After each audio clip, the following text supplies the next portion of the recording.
3. Let's get it. Oh! Come on. The name is Law Nation. And as this room fill up, be sure to hit the like, share this content, let friends, let neighbors know where to go when it's time to tune in to Cowboys Sports Talk and beyond. This including the Ice Wall. What more do you want? Come on with it.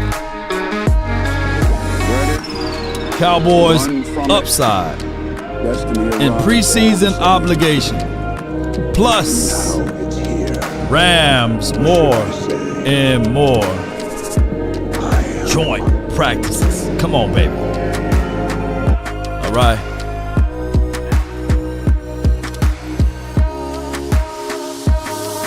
Yep. Ain't no party like a cowboy party. What about a Law Nation's groove? Come on, from my studios to yours.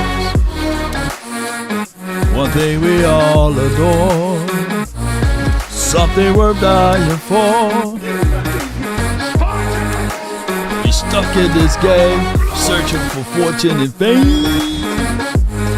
Come on. All right. People do what they want to do. Write that down. People do what they want to do. People roll with who they want to roll with. Come on with it. People will make excuses for what they want to make excuses for. Yeah.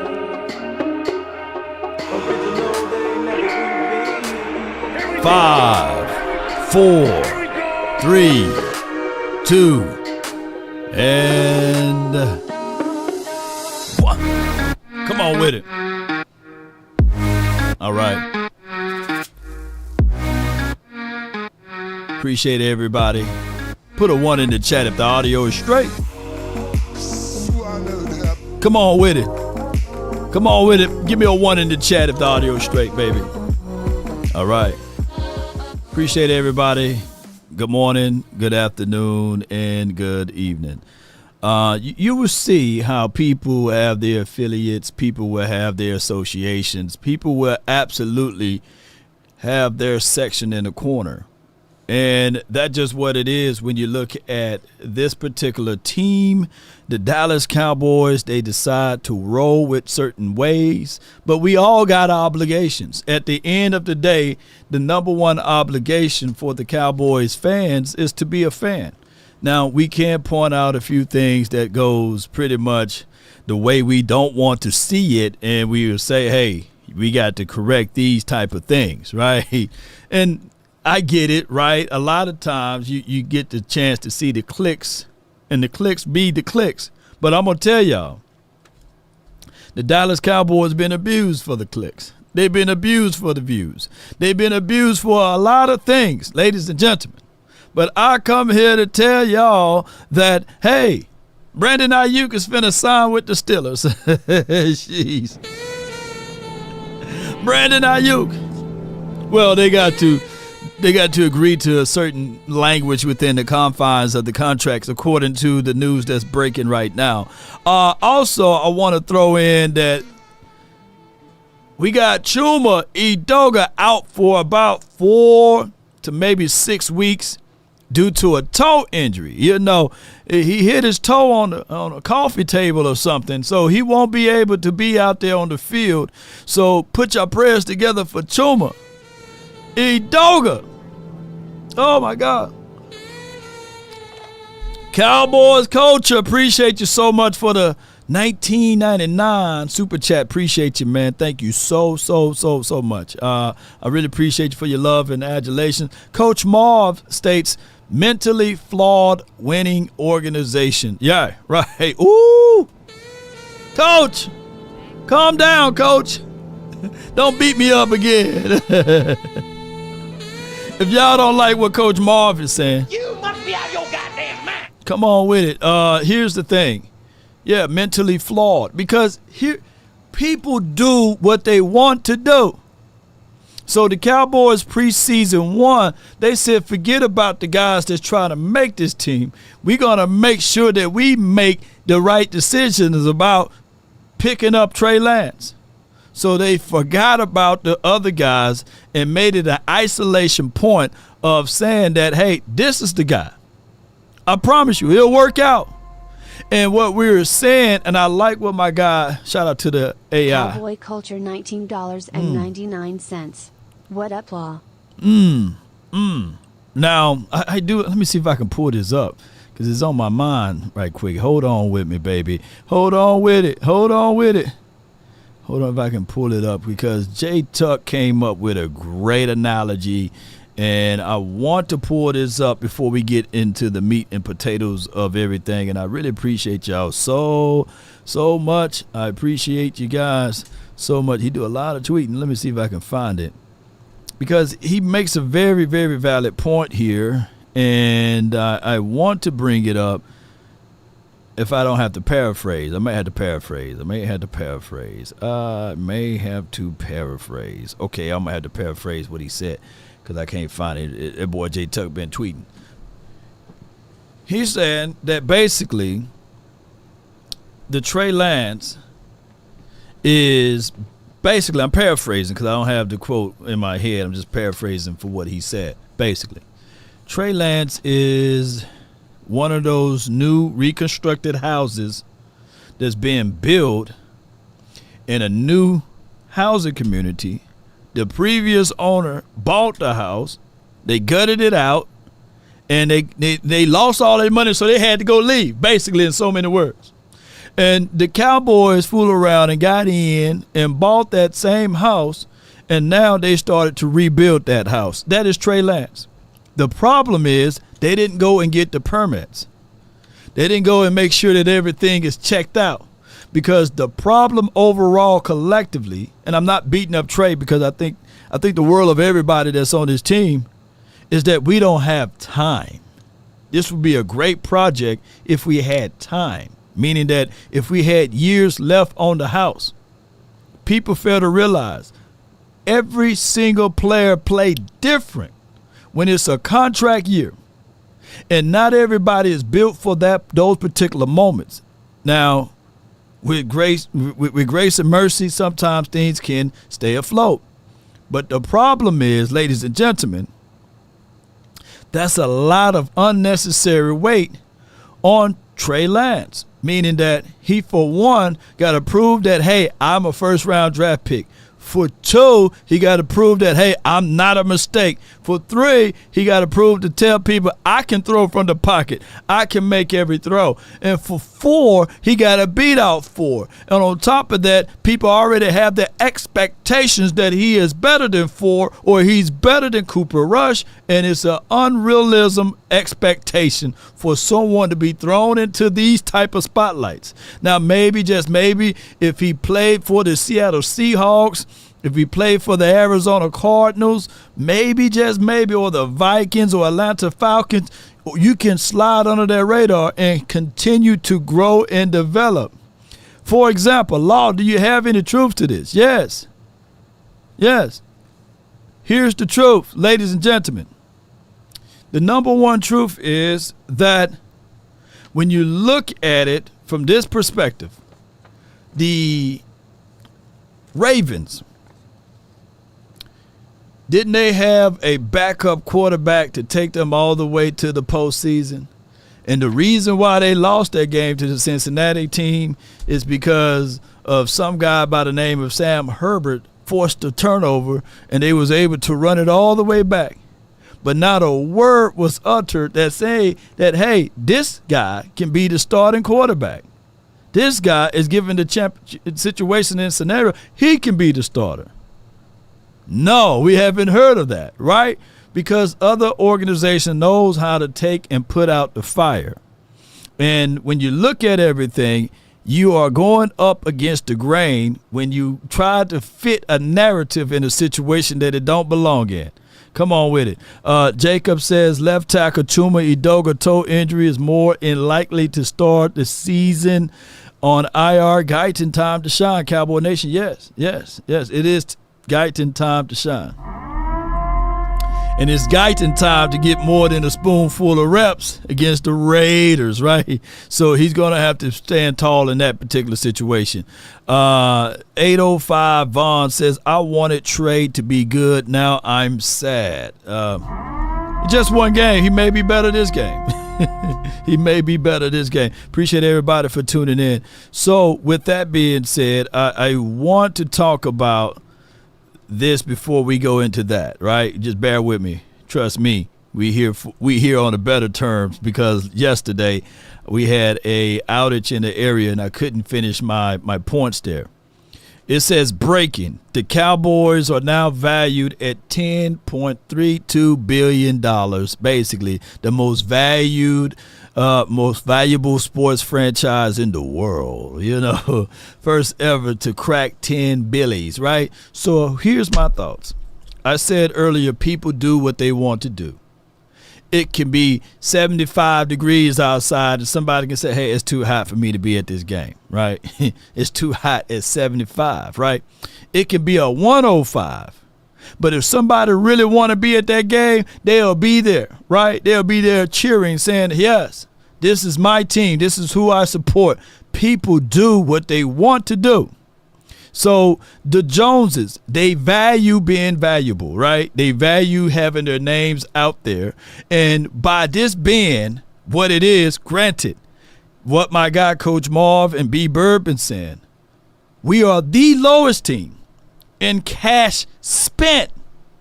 We don't spend cash. We don't pay. I'm not beating up. I'm not being negative, Law. I'm just giving you guys the goods, right?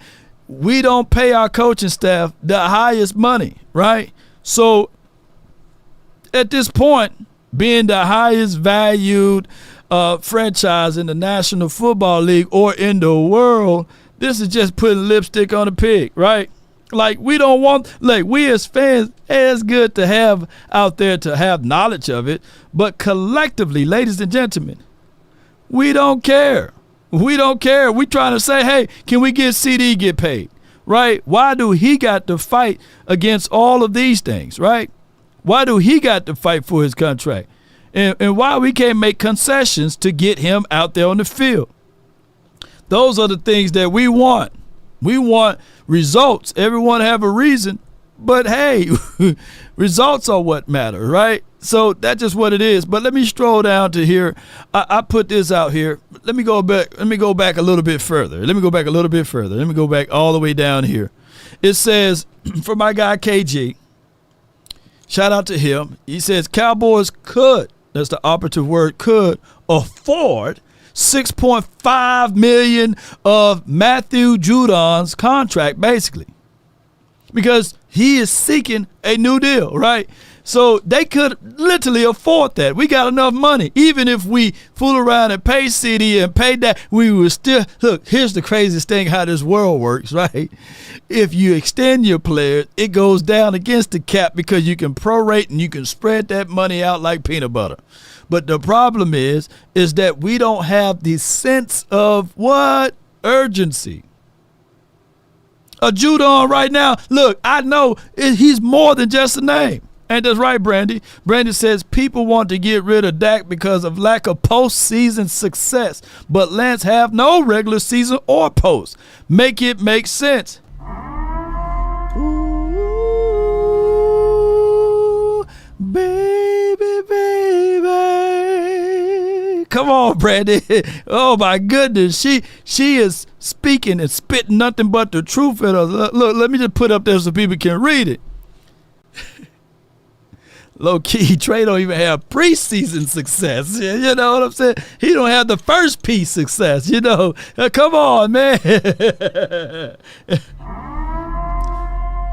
You got to get through you got to get through the preseason, and then you got to go through the regular season, and then you got to say to yourself, I therefore got to do something in the postseason. And I'm not finna beat up Trey, but I'm finna call out this right quick. But here's what I hit people with, the brick of truth. And for those who yeps, it just hitting you. But Lord,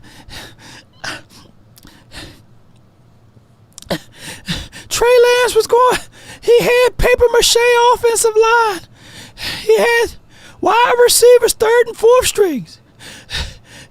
What is he supposed to do, Law? How can he go up against the Rams that way? Well, bull sugar. Rams had their third and fourth string receivers out there. They had their third and fourth string DBs out there. They had their third and fourth string defensive linemen out there. It was equal, Come on, man. They acting like. And then this is another thing. Boy, I'm telling y'all. The same set of team that we see with our natural eyes. Cooper Rush, he was out there with a few snaps, a few reps, and it was the same team. It's just the difference of the quarterback. And he was able to move the ball down the field. Now, they do have two things in common, that they couldn't hit it in the red zone, but they had the same amount of team. They had the same amount. And Cooper Rush wasn't sitting there saying, oh, I got my third and fourth wide receiver out here. I can't get it done. What Cooper Rush did, he did the same thing. He moved the ball down the field. That's all we were saying. But I'm not beating up Trigger Trey, But it is what it is. Like, come on, y'all, make this make sense. Jay Mayhem says, and I appreciate you, Brandon. Thank you so much for your support. Jay Mayhem says, no, I saw Dak in the playoff throw pick after pick after pick.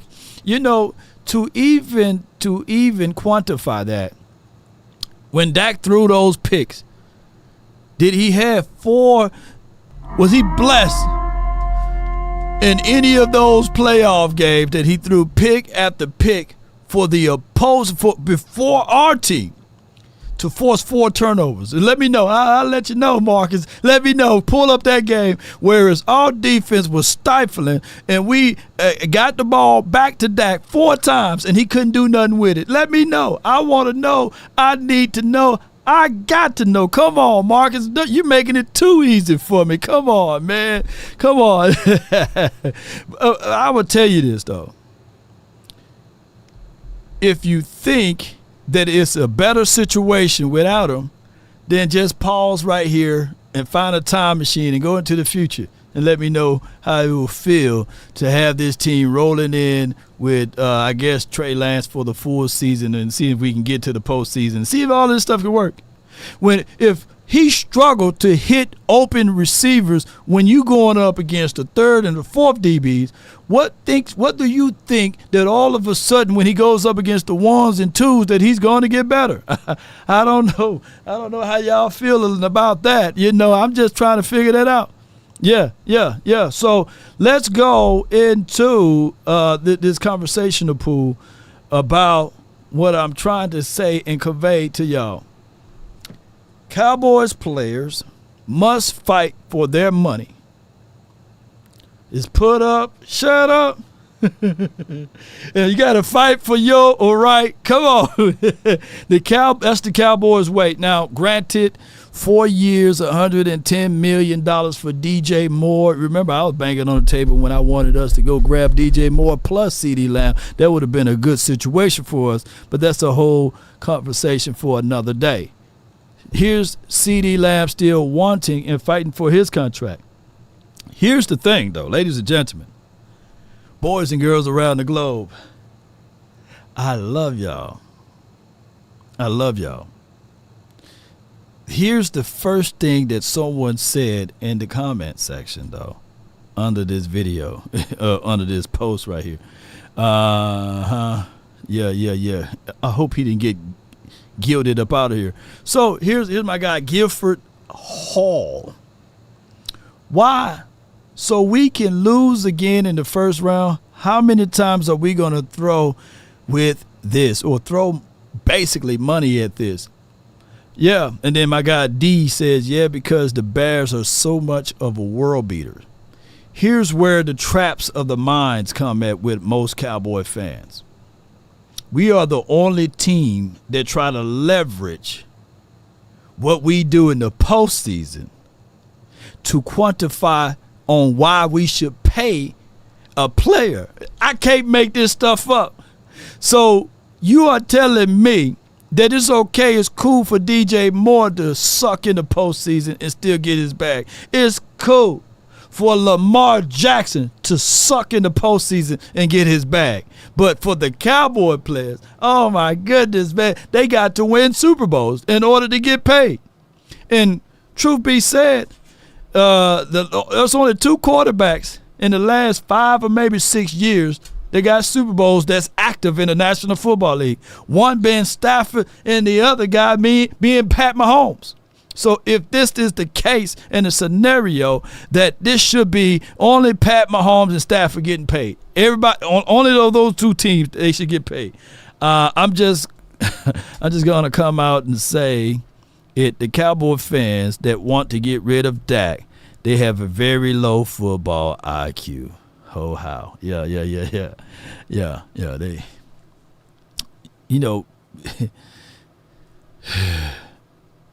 I think that collectively, I think that it's a condition.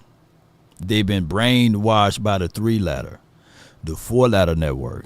So that's why you hear them echoing what Joy Taylor had to say. For many of years, they echo Skip Bayless, Stephen A. Smith. They echo those things because they are very impressionable. They echo the Colin Cowherds of the world, right? And they take those takes and they become many versions of those particular people, right? And they don't know how to present film. They don't know how to present real analytics. They don't know how to present how even the Cowboys, on when we won all 5 of our Super Bowls, right? On how we absolutely won. And on all 5 of our Super Bowls that we ever won, right? We had a dynamic running back. You can't fight me with that. There's nobody on this planet that can out-debate me with that particular conversational pool. And we had defenses. On all 5 of the Super Bowls, we had running game and defenses. But somebody is to believe from these last, 8 years that, we had the dynamic running back and the dynamic defense. Jay Lombardi being a member for 35 months, civil level 1. Appreciate you. Come on with it. They've been brainwashed for real. So what we are seeing here is crazy. Boy, it would be blessed to have what the Ravens had. Don't you know when the Ravens ran to the left side last year, they averaged 6.2 yards per toe. When they ran to the right, they averaged 4.9 yards per toe. If you give us that, shoo, we win it in the postseason. On top of that, what did the Ravens do this offseason? Did they get better at running back or worse? Come on, man. They got better. But neither here nor there. Let's talk about the upsides of this particular first preseason game and what we have in store. I want to go over my guy. And the phone lines will be open, so grab your seats. And the phone lines will be 657-390-7391. So grab your seats, okay? Let's look into this film analysis here of my guy, MK. And we're going to talk a little bit as well as about Bell. And I got a little deal here on my guy, Eric Scott, as well, just a bonus. But what I want to tell you guys, I talked about this in the past, episode. I think that this dude right here is going to be a grade A run plugger, stopper on the edge. He's going to have to work on a lot of things as it relates to his pass rushing. I'm looking at that his disengagement is what he needs to improve on the most. And when you look at my guy, MK, look, he does a great job of containing. He uses his hands pretty well. But where to chop and disengage is where his issues are at. Look, he got good authority with his hands. He embraced that right here. He didn't allow – look, he accepted this and said, I'm going to meet you head on. Yeah. He'd meet you head on with this. Come on. So you going to put that on me? What? Yeah. Watch this again. Coaches will say, hey, let's play this ticker until you get tired of watching it. Those are things that I like, man. Randy Gregory, our former second-round draft pick before Sam Williams, he would have scooped around and went to the edge of this. He don't embrace on these type of things. But watch, hit inside chest, disengage, and get to the tackle there. Those are things that you really like to see out of your young lad. And he's strong. This 94 kid is super strong. And look, get off of me. Get them hands up off of me, even though the player's on the other side. So he's very strong, but he's very raw. He's going to have a set of play. Look at this play. Look at the effort on this play. Ladies and gentlemen, watch this, man. Boy, 84 on skates, 88, get out of the way. I'm trying to make some movements right here. I'm trying to let y'all know that I'm playing through the echoes of the whistle. There's no days off. I'm moving from one side to the other side to make this tackle here. Let's play it one more time for your mind. These are things that you would love to see. Man, you would love to see with effort. You would love to see this with mentality, mindset, to say, okay, all right, when you put me out there on the field, it doesn't matter. I'm trying to make a play, right? And that's his go-to move, power bull rush with two hands inside. Now, what he's going to have to work on, a few things. Control the wrist, maybe get half body, dip shoulders, get those hands up off of him. You know, he allowed, to me, a lot of times the opposition to get his hands too much inside on him. So I think that if with a good polish, with a good situation, I think that he himself would be even better. But here's the thing. The Dallas Cowboys, they are banking on rookies.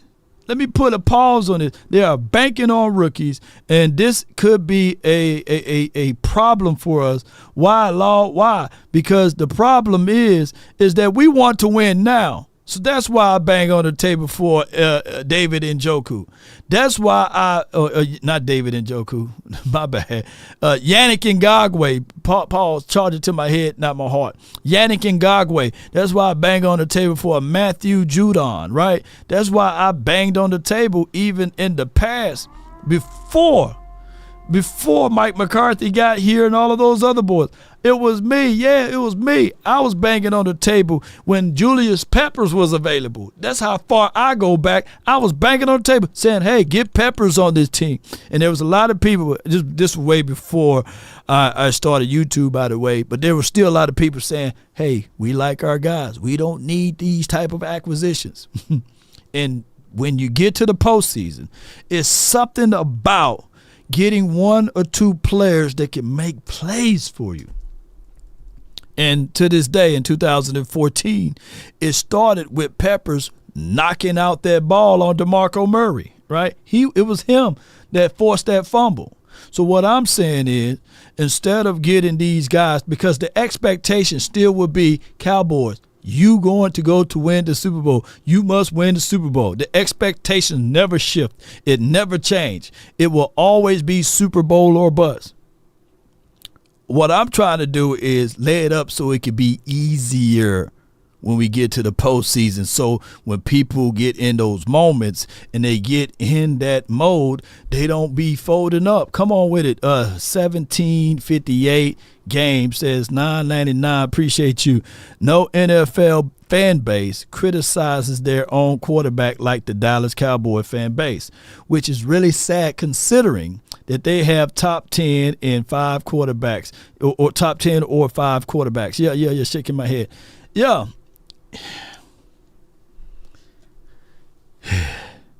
Here's the reason why. Like I said, it's on TV.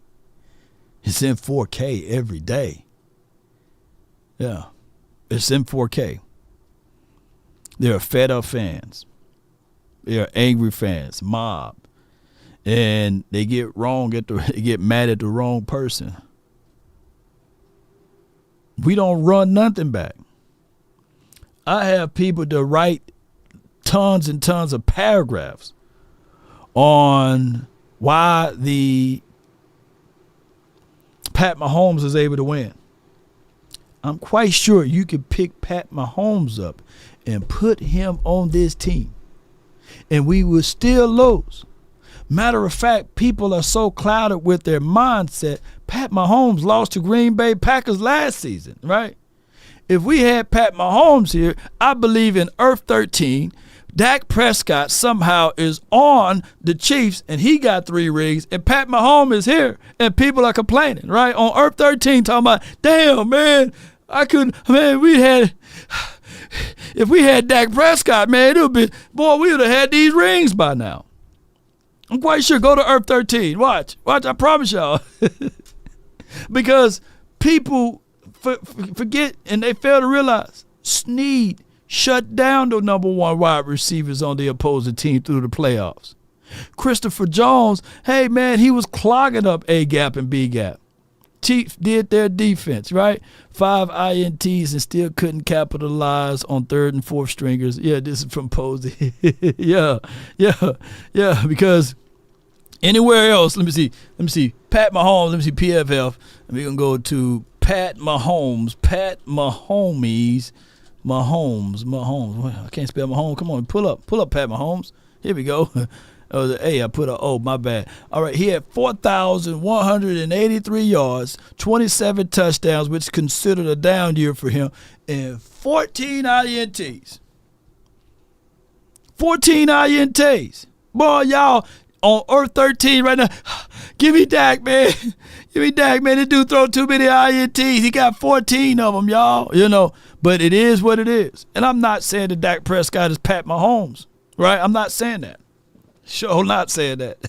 But at the end of the day, I don't think that Pat Mahomes is trying to learn a new installments of the system. I don't think that Pat Mahomes, Isaiah Pacheco, however he called his name, I don't think that he's struggling on the run. And I for dog sure know for sure that Travis Kelce is solidified in his role on that particular team. Yeah. Seabass Earth 13, yeah. but back to this tape over here, man. Let y'all fight amongst yourselves on the quarterback situation. Yeah. Let's go and look back at this play one more time, man, until y'all get tired of it. The aspect of an edge rusher is to get separation and to disengage. The tackle or guard ability is to keep players inside a cylinder. To be fair, technically, offensive linemen, they are playing defense. Technically, they are the ones defending and protecting the quarterback. Technically, they are on defense. The mindset of an edge rusher is to attack, whether he play half body, whether he consider to hit the chest, whether he hit spin moves, and you have a whole other ways that you can attack this person that's defending their quarterback. So what you try to do is you got to get these shoulders unsquared, right? And you want to be able to turn those shoulders, and you want to slice half inside, and you want to penetrate to get to the quarterback. You want to create pressure to get to the quarterback. Now, the straightest point, the distance between this particular, now this is what MK does the best. His number one go-to move, and they going to figure this out, I believe, around week 3, week 4. Because these guys, offensive linemen, they're going to figure this out of what his known moves are. There are known knowns and there are known unknowns. Write this down. You don't even have to like me, but I'm telling y'all some truth that's going to help you. There's known knowns and there's known unknowns. Right there? What I'm saying is that there are known knowns and that there are known unknowns, but there's also unknown unknowns. Things we don't know that we don't know. So there's a way whereas offensive linemen, most offensive linemen, they think different from defensive linemen. Most of the offensive linemen I know growing up in school and everything, they graduate top 5 of their class, top 10 of the class. They are very, very, not saying that defensive linemen are idiots, right? But they are very cerebral people. They are very crafty people. They are very, very knowledgeable people. They study the tape in and out, and they do their due diligence, basically. And they are mobile big guys, right? So what team's going to do after those first series of tape, they're going to force MK to play left-handed. And what I'm seeing from this sample size, this Sam Club sample size, on all of his rushes, he tend to attack. His best move is a bull rush. That's his best move. I don't see hand chop. I don't see a disengagement. I don't see what to do with his feet when he's supposed to drive. I don't see good pad levels, but I do see effort, and I can't take away effort. Like I told people before, hey, a person with determination, with a spoon, can dig a ditch faster than a lazy man can with a shovel or a crane, right? So he got that determination in his bag. And y'all already know I'm all with the PhD. That's poor, hungry, and determined to make something happen. So he got all of that in his weaponry. So what I'm saying to y'all, ladies and gentlemen, that MK got a great upside, but you just got to tweak a few things. I got Kozak says, allowed the media and some fans have been against Dak Prescott since his rookie season in his second year too. Yeah, you great. You great on that one, man. Yeah, you are right on the money with that. You are right on the money with that. So I want y'all to go back and look at some of these film for homework, and you will see how he attacked. He lead with two hands, right?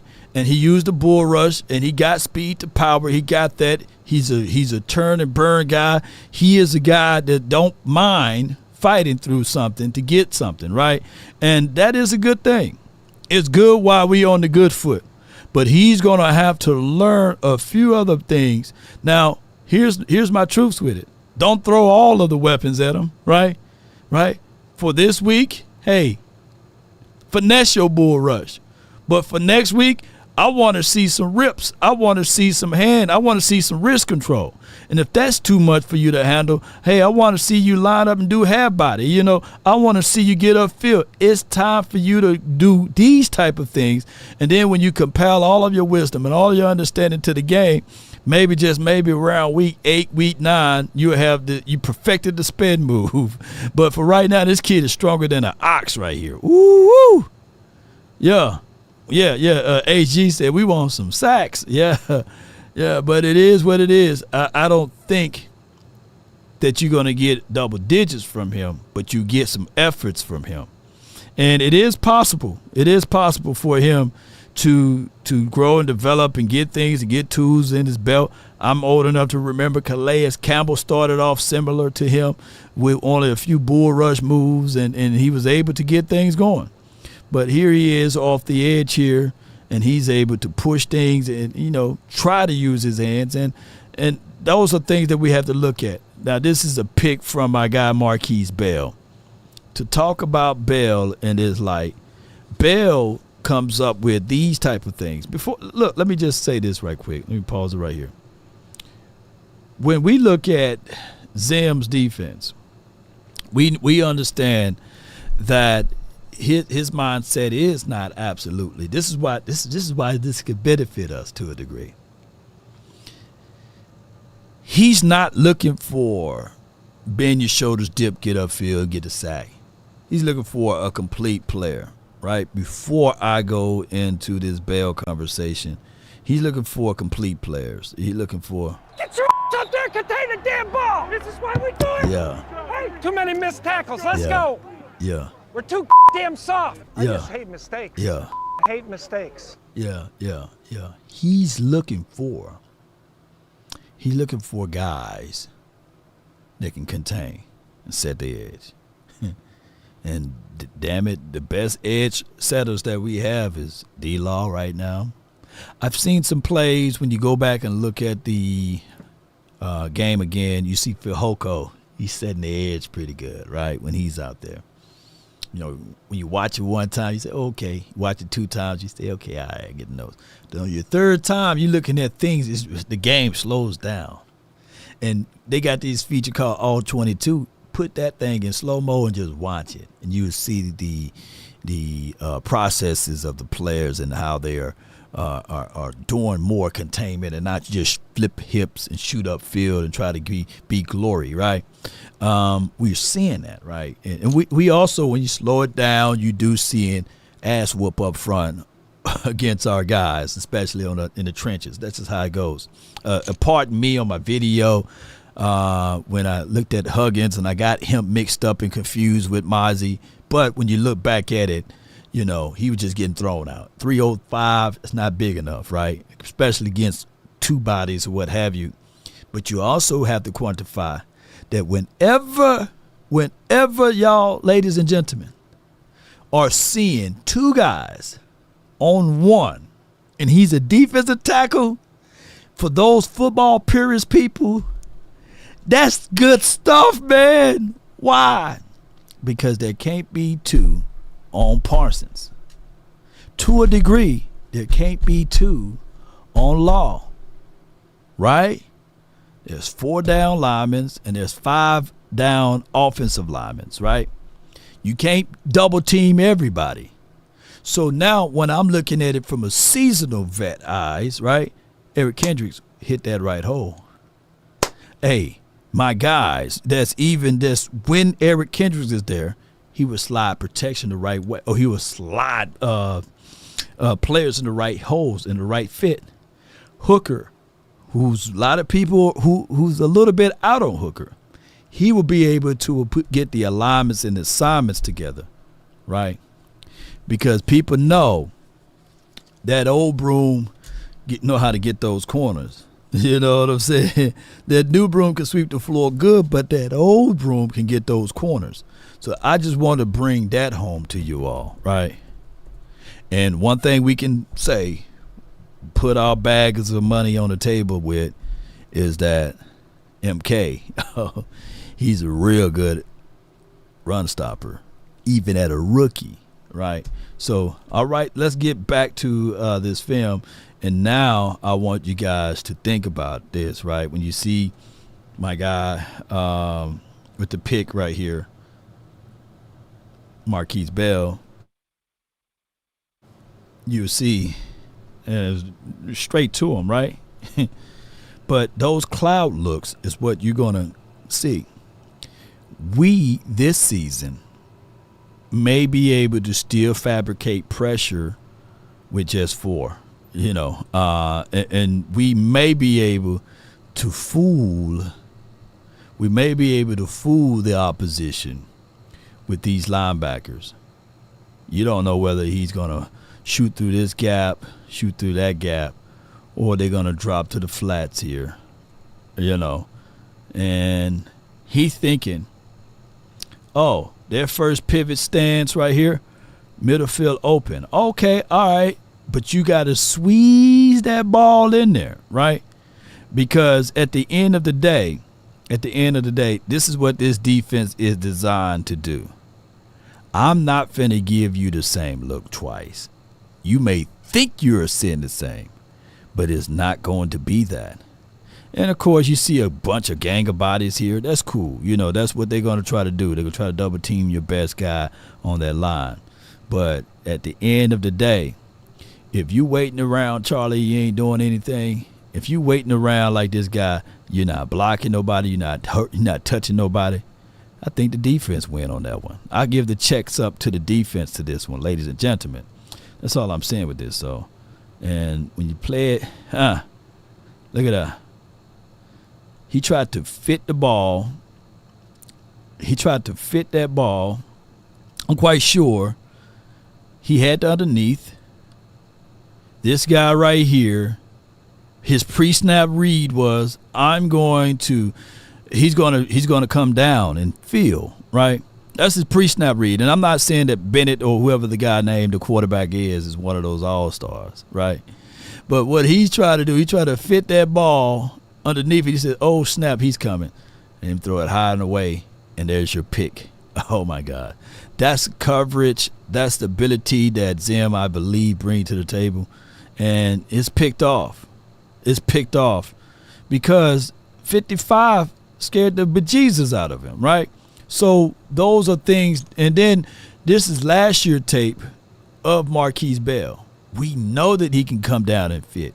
Shout out to Craven Cowboys. She brought this to my attention that, yeah, although Marquise Bell led the tackles this last game, right?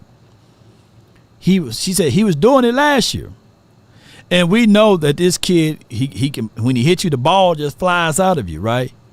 He can go down and hit. He can be your box safety. The uniqueness about this particular team is that when you talk about Zim, your box safety, he don't have to be on the roof all the time. He could be literally down in the box. And he got his experiences by playing linebacker last year.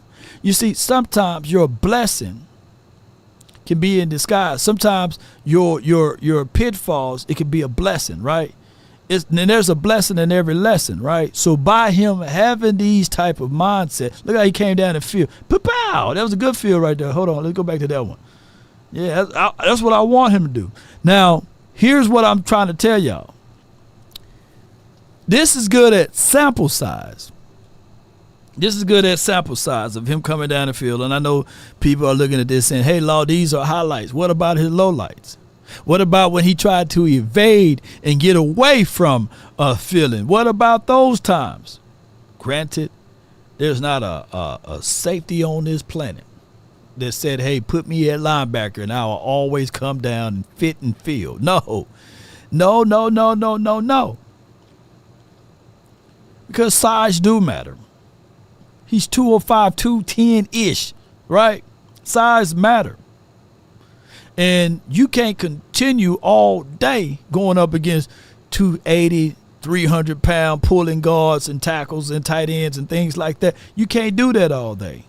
So what Zim brings to the table is sometimes he may be in the box. Sometimes you may think that he's in the box and he's going to pivot and get back upfield, right? He's going to be in the lower thirds. He's going to be able to get to the flats, right? He's going to be able to play deeper halves. You know, he will be able to get across to the edge, and then you can occasionally send him on blitzes. But he's not going to have that duty all game. Size matter. He don't have that type of frame.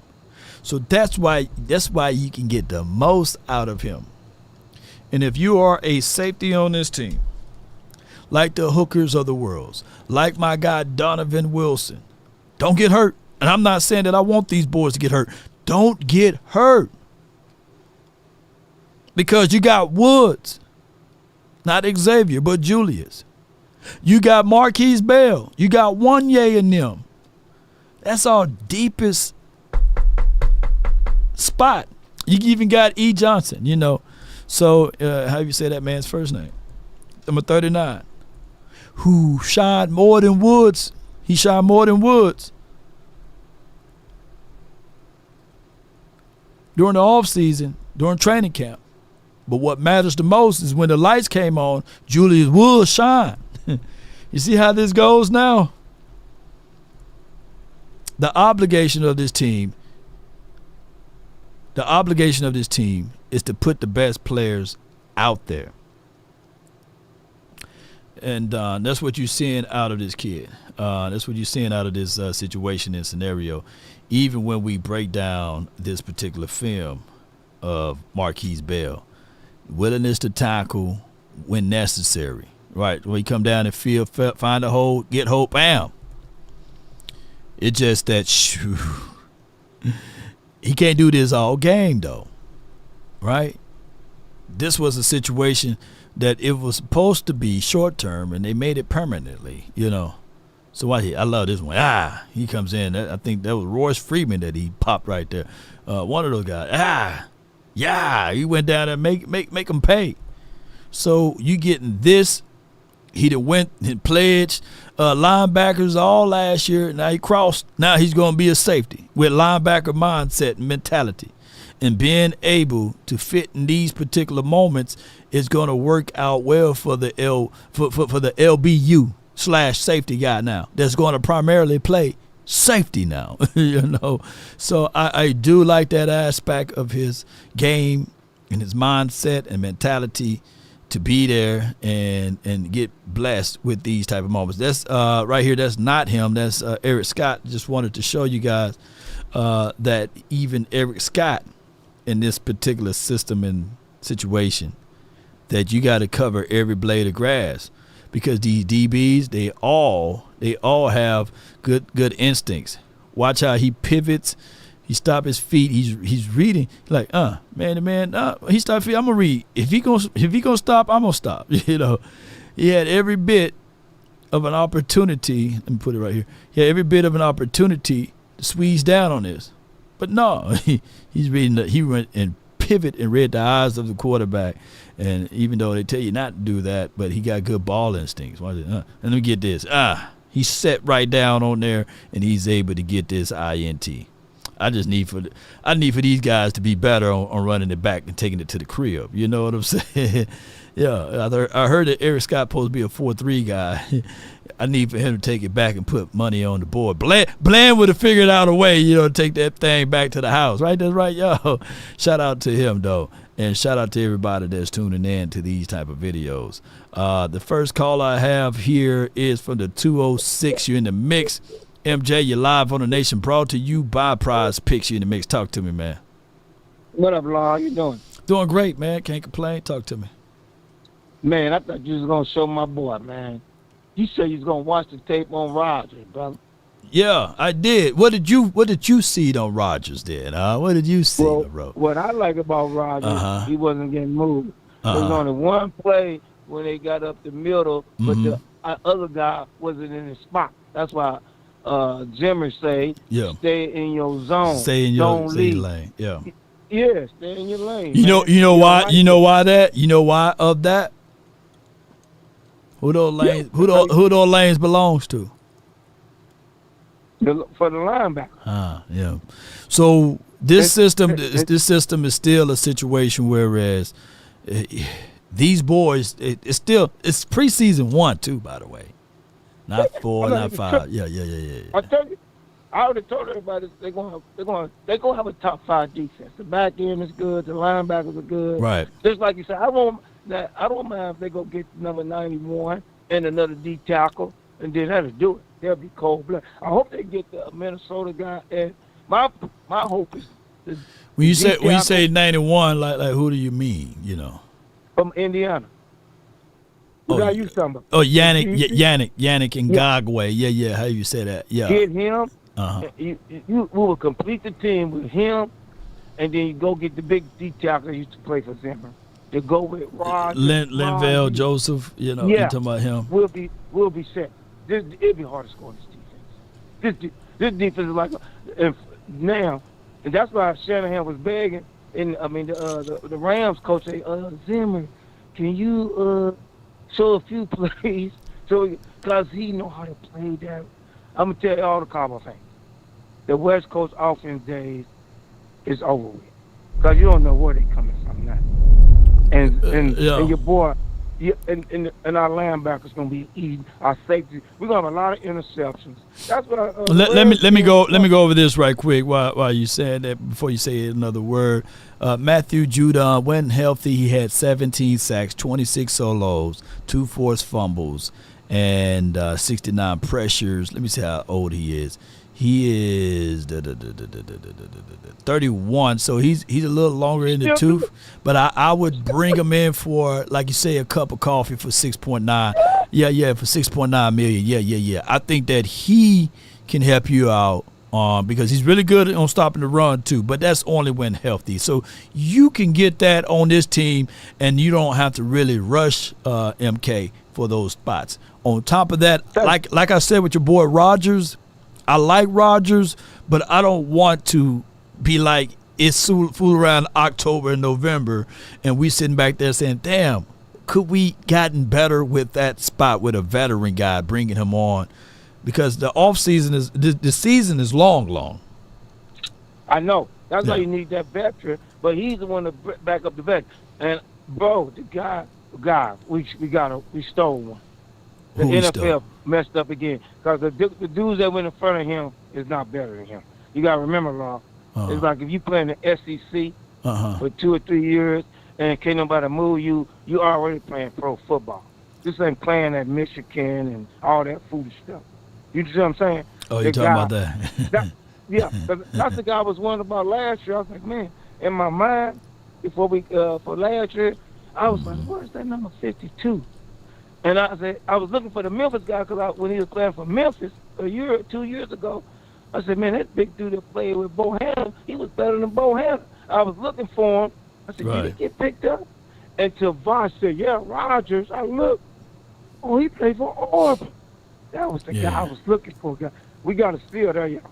But you go get the big guy from Zimmer and put that with Rogers to back up each other. That middle going to be secure. They ain't going to be able to run on us. We got the edges. And then, like I say, number 99 is supposed to play D-end. Don't be putting him at D-tackle.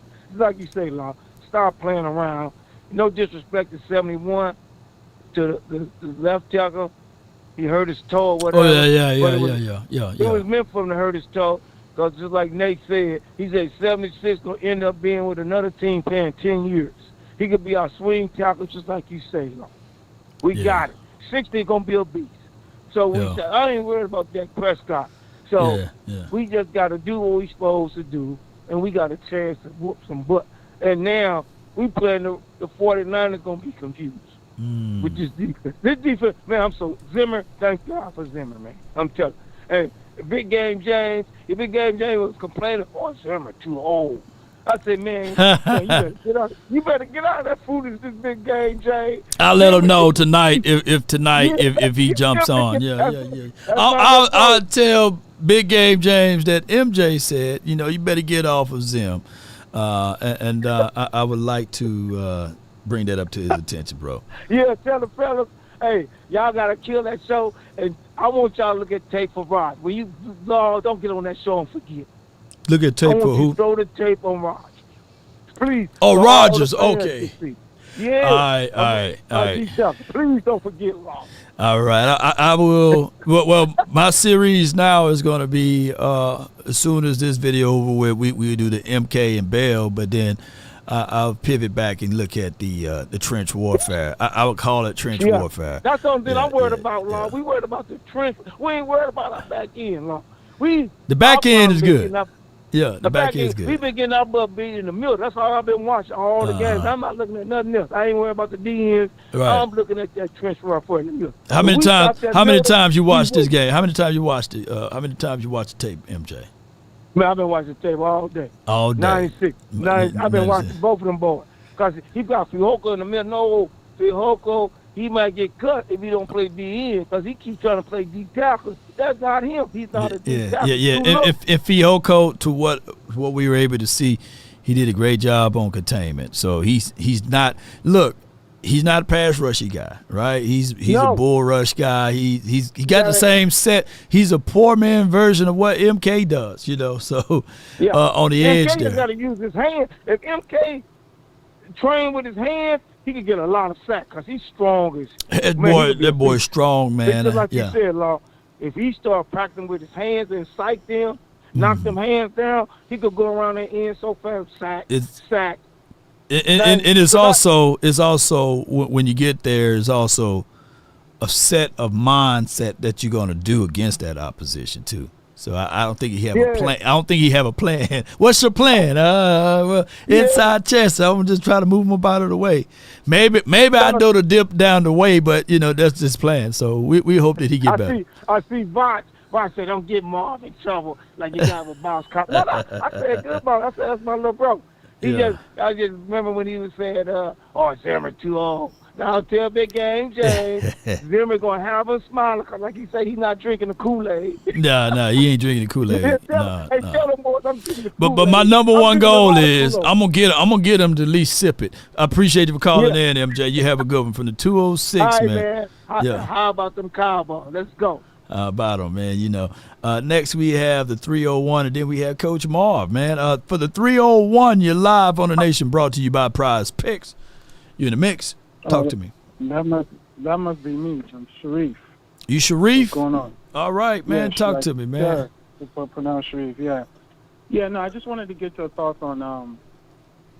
I thought the gap integrity in terms of the linebackers. Mm-hmm. They started out, good with it, but then I think as the game went on, they got tired and as they say, fatigue makes Cowards of us all. Yeah. Yeah, number one. And then number two, they didn't really do a lot of blitzing. I don't know, just because it's the first game, but I thought, that's something they should have really... On that last series, they started to dial up some blitzes. They did, right, yeah, I saw that. Yeah. The only problem is we got shanked with the butter knife with the officials on that wee-woo call.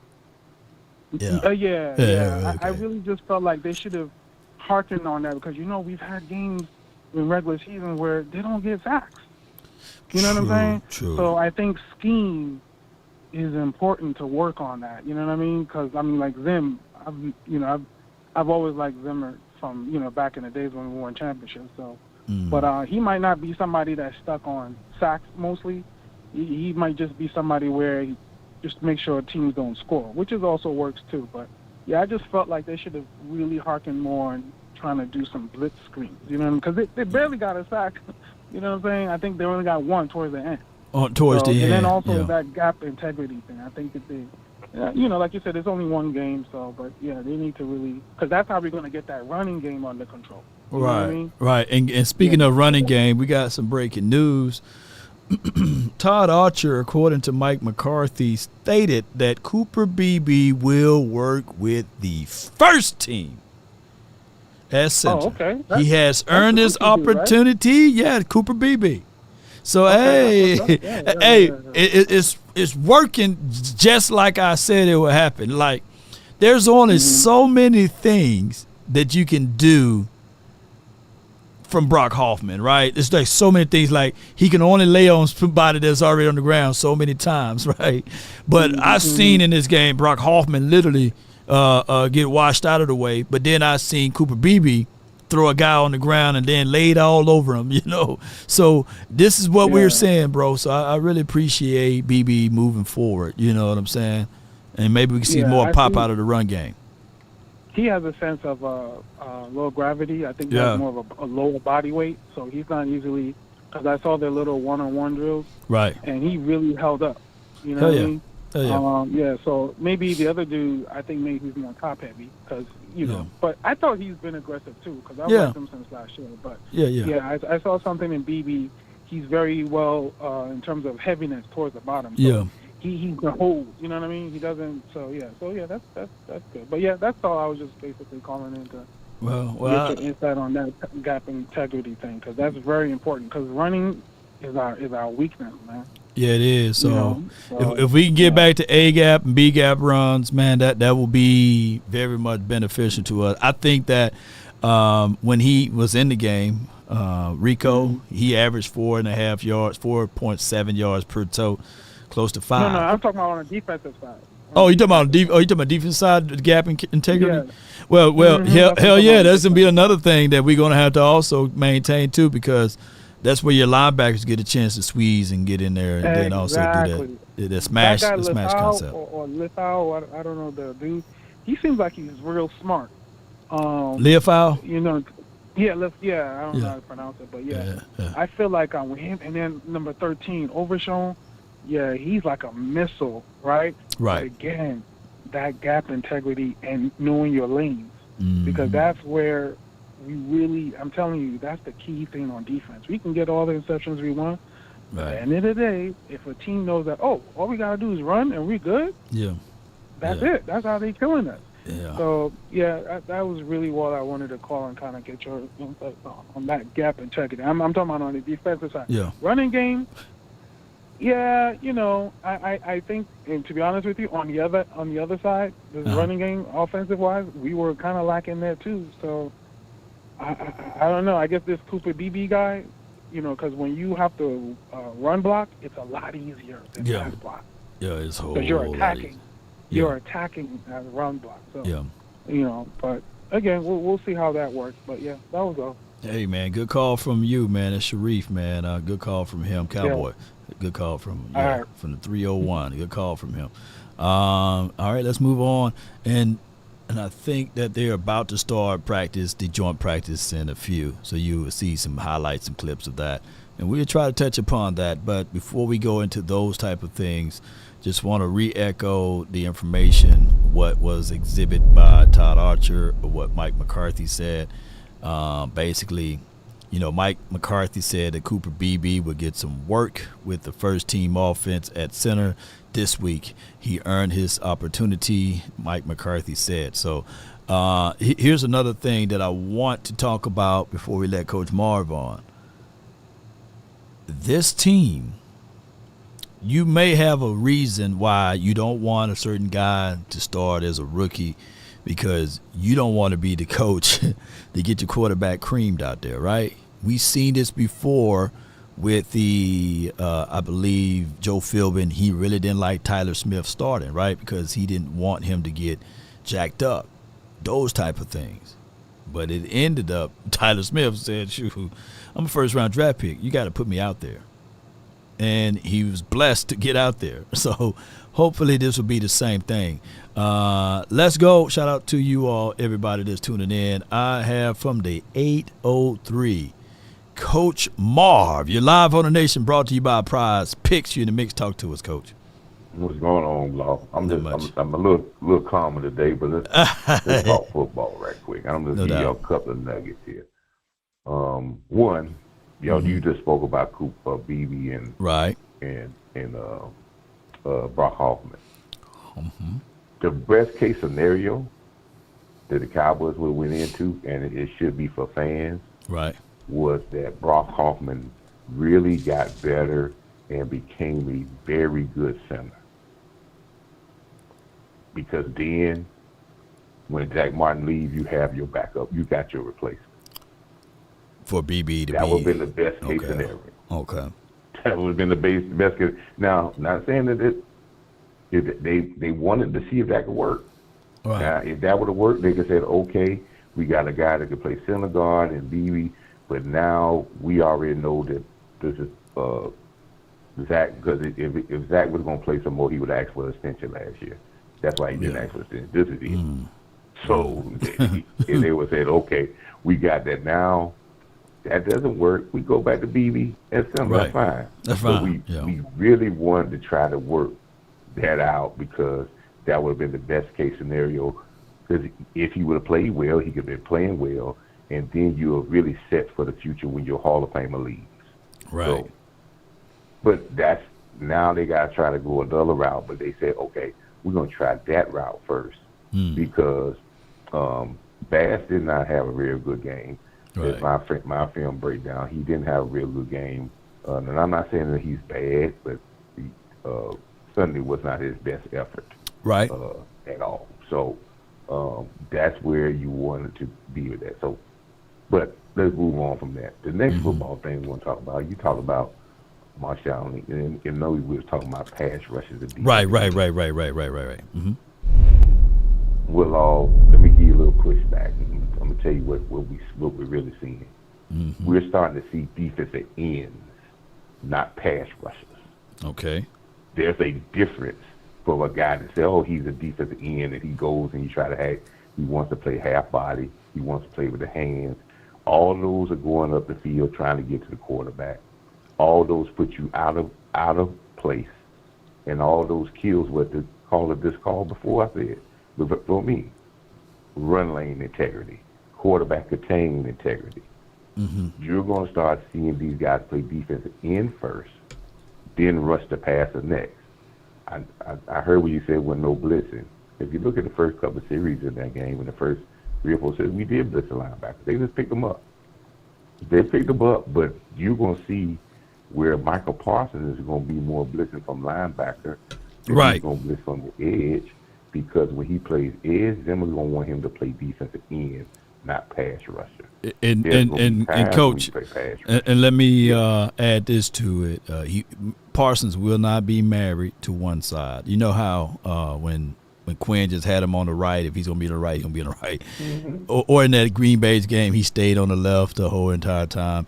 So now you're going to see him. He may be there to visit, but it's not going to be there for a while. Well, yeah. And just think about it.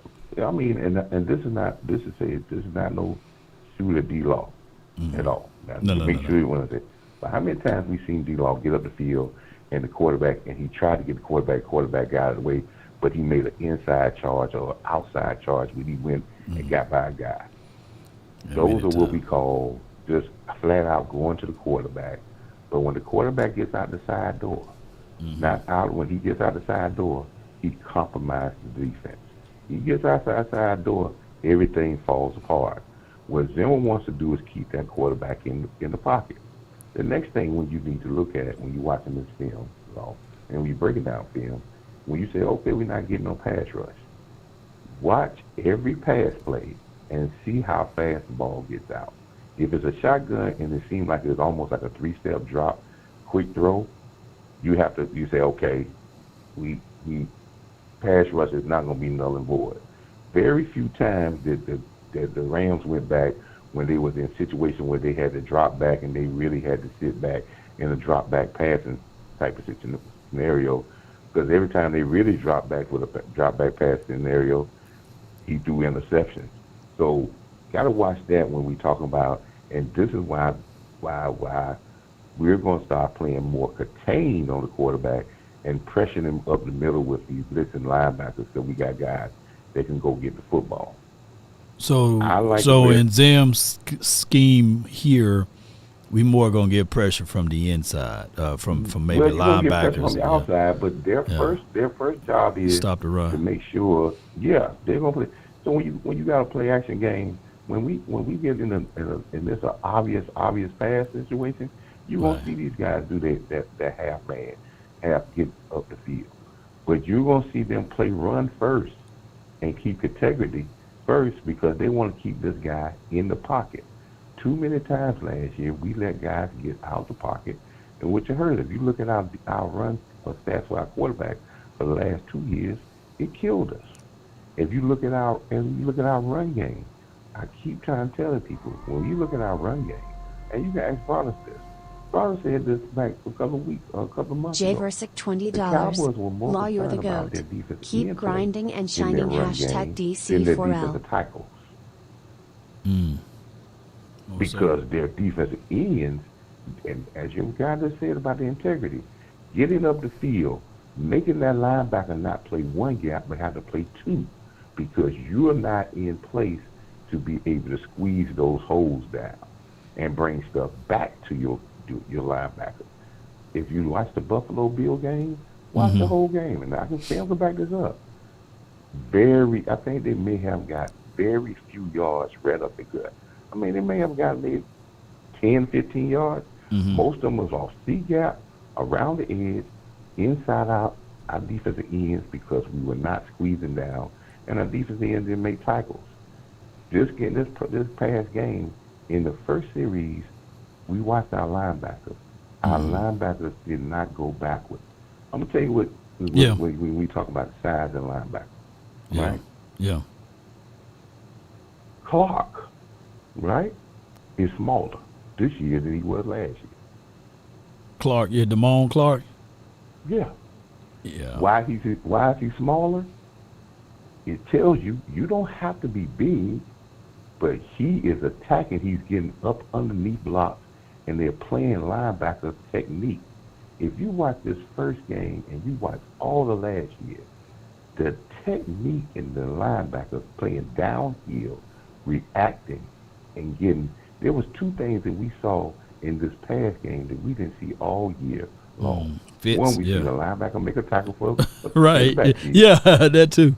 And we see a linebacker get an interception and almost turn into a touchdown. Yeah, true that. And we didn't see that none last year. But that's based off not because of size, that the technique of this. Let's look into the film of this team. If you go back long, for the last 2 years, every time the Cowboys had a bad defensive game when the team ran against us, what was the main thing that they kept saying? Oh, gap integrity. Yeah. Getting in our gap. You kept saying that. When you're looking at linebacker. That was a problem.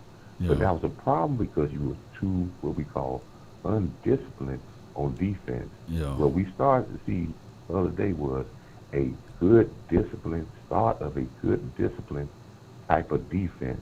And then Zimmer would give them the chance to start cutting loose.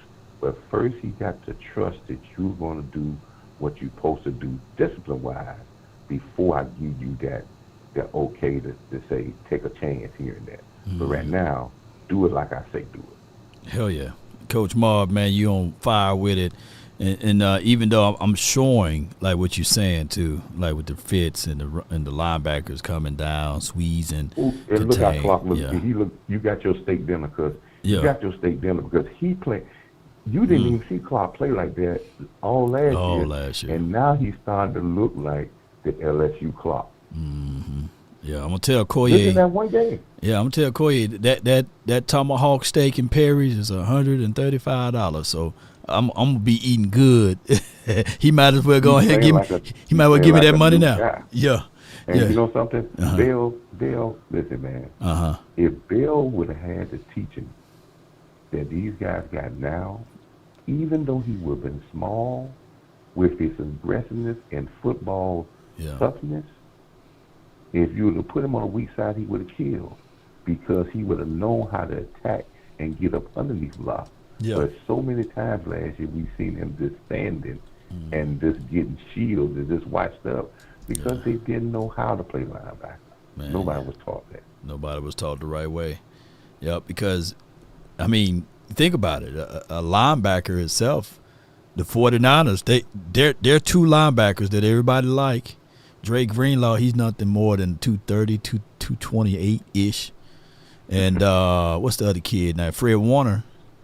He's literally like 228, 229-ish to himself. So it's not about being, that's what's the difference of 10 to 10 pounds at least, It's about being a technique. It's a technique position and an aggressive position. Yeah. And if you don't know how, if you're thinking and you're moving, you cannot play that game. You can't play linebacker going side. People say side to side. Yes, linebackers go side to side, but they go forward side to side. You can't just start off going 5 yards off the ball and going from 5 yards off the ball sideways. And you can look at people, if y'all think old coach saying this just now, you could check every live telecast me and Boss was doing for the last 3 years. And I have complained about our linebackers standing in the same spot when the play is snapped.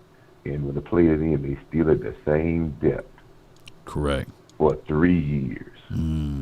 Yeah.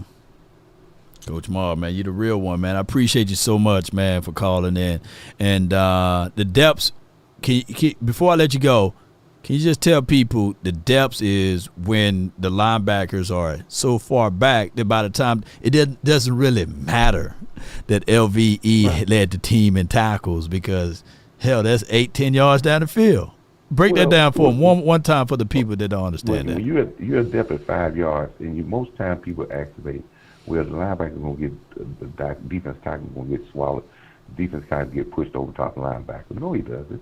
When you double team that guy, that guard coming off, if the linebacker doesn't come up or doesn't move, he's got time to get off the double team block. And the only thing he got to do, he ain't got to hit you. He's big enough. If he just stand in front of you, what you gonna do? It's over with. Yeah. You're playing behind the block. If you're coming forward, he's not gonna double team as hard on that defensive tackle because he's gonna tell the guard or the center, say, hey man, I got to get up on this linebacker now because if I wait any second, he's gone. And sometimes your linebacker tell your defensive tackle, just hold him for 1/2 a second, and I'll be at the tackle. There you go. That's all. Just a 1/2 a second. But if he sits there waiting, and the defensive tackle holds him for that second, and then the linebacker gets swept up, first thing the defensive tackle goes in the huddle and say, "You ain't move. When you gonna move? I'm doing what I can. You got to go. You got to see it, and you got to go." And I tell you like this, and I'll say this very quick. Make sure you ask Boss tonight. Yeah. When we were watching the live stream, I told him that don't worry about Chuma. Chuma's going to find a way to get hurt. Just before he even got hurt, I said either going to be dehydration, body cramps, toe, arm, leg, something. He's going to be hurt because he hadn't played a whole season, probably since he was in Pop Warner. So he's going to be hurt some type of way.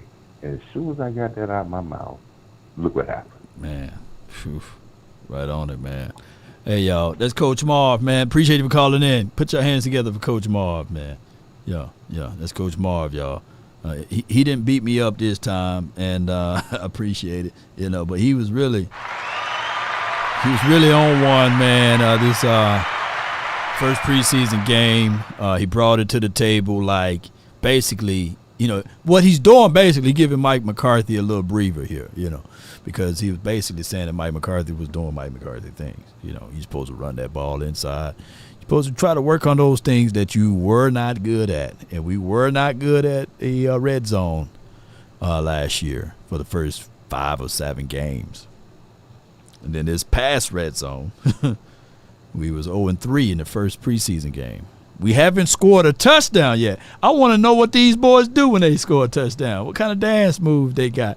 And what he said about Chuma always being hurt, I mean, he plays like it. He plays like he loves. He plays like he take plays off, right? He's trying to preserve himself. And scared money makes what, y'all, in the chat? Scared money makes what? Y'all can put that down. 720 from Denver, Colorado. You're live on the nation, brought to you by Prize Picks. You in the mix. Talk to us. Hey, Law. Thanks for having me on. Love the show. Had a couple things to say. This team this year, man, with these rookies we got, and Zimmer influx on defense, I think we're looking very, very special, man. Yeah. I think in comparison to last year, this looks like a whole new team. Yeah. And like 49er intensity and caliber of last year. Okay. More things. I wrote them down here. Let me just look. Okay. Our O-line's looking nasty too. I love the new rookies in that Cooper Beebe announcement you just had. Yeah. Dak just has a whole new control of the offense, it seems like, too. Right. Like, he's making all the receivers. Like, we're like 8 deep at receiver right now, trying to decide about who we're going to keep. One thing I've sent a bunch of super chats in about throughout the offseason. Appreciate talking it. about how good Rico was going to be. Yeah. And now we're seeing it. The other thing I was saying in those super chats was that Deuce, people are sleep. Unfortunately, the injury, so we might not know. He might be practice squad guy. But I feel like Rico is the Thunder, and then Deuce is going to be that Lightning. So I just wanted to throw those out there. I'll let you get back to the show and just get your opinion on that. Yeah. Man, appreciate you, bro. Yes, indeed. So with the Deuce Vaughn thing, I truly believe that Deuce Vaughn would be a guy that would be a candidate for practice squad, because I don't just see it. And I'm not trying to beat up Deuce Vaughn. I like his storyline, brought us all to tears and things like that. But as far as the other thing, as far as the linebackers' intensity and the defensive intensity, I like that. I like it, man. I like it so much, y'all. Oh, I like it. I know Osa. I know Osa can get it done. I have a strong belief system in Mozzie. My guy is saying that, hey, trust Rodgers. MJ saying trust Rodgers, the other Marv, right? But I just want us to go in just a little bit deeper. Pause if necessary. But we got to go in a little bit deeper in D-tackle, right? And I get what Coach Marv is saying, stop the run, then pursuit to get the quarterback first, right? Second. Stop run first, quarterback second. But these rookies, none of those guys played a 17-week schedule. Burnout is a real tangible thing. And I foresee us playing more than 17 weeks. I'm seeing us as a playoff kind of caliber of team, and you're going to need that old broom to get those corners, right? I know it sounds good to have the youth. I know it looks good to have one of the youngest teams out here. But that old saying, them old folks be right.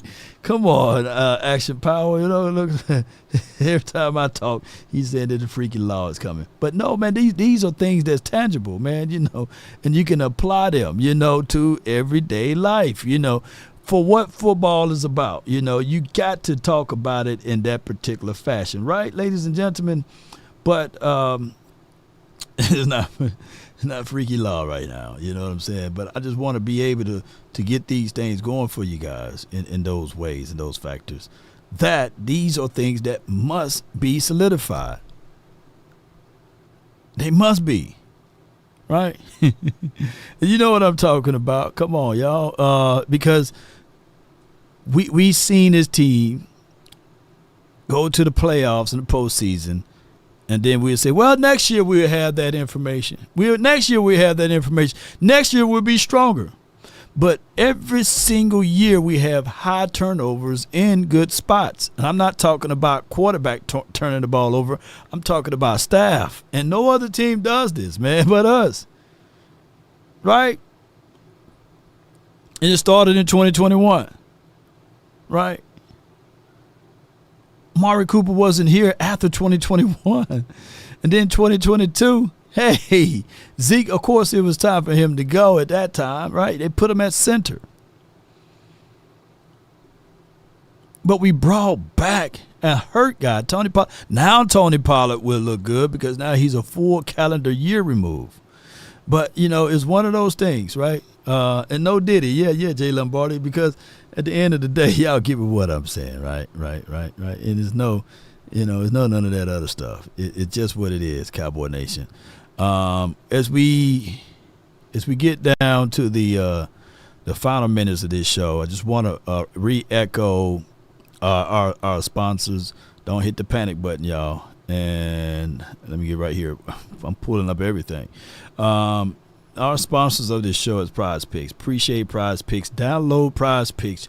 Use promo code LAW. 100% of your deposit match up to $100 will be applied to you. And they have all types of plays that you can play with.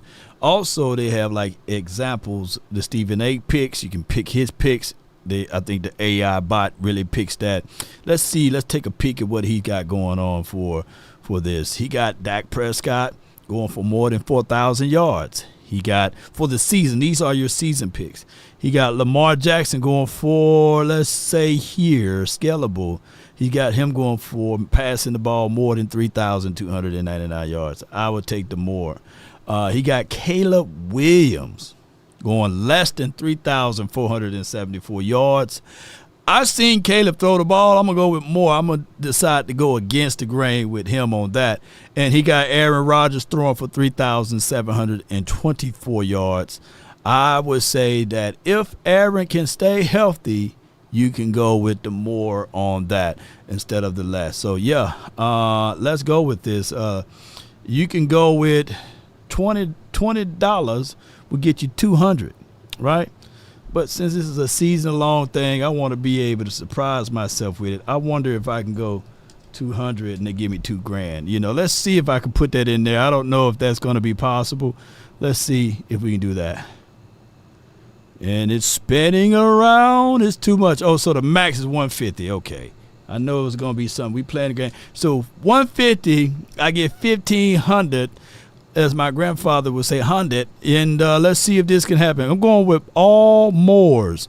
More and more, more and more. Come on, baby. So, yeah, all right, you can do the same. Let me share this lineup with you guys. Download Prize Picks. And the craziest thing about it, if you have 100, they will match up to 100, so you can have 200 down when you do the same thing. Come on, baby. Let's go with it. Boom, boom, bam. And click that link right there. Sign up with Prize Picks. Use promo code LAW. And from Law Nation sides of things, we will add $100 to your account. All right? So appreciate everybody, man, for y'all support. Come on with it. All right. So shout out to Jay Versus. Come on, Law. Talk to your people. It's just extra $500. Come on. I tried, man. I tried. The max I can put in is 150. Let's go. Let me go with the. Let me see what else we have here. In the beginning, I have Eagles. Eric for the 206. You in the mix, man? Talk to me, man. Hey, what's up, Ma? Not much, man. Talk to me, man. How you feeling? Oh, I'm doing all right.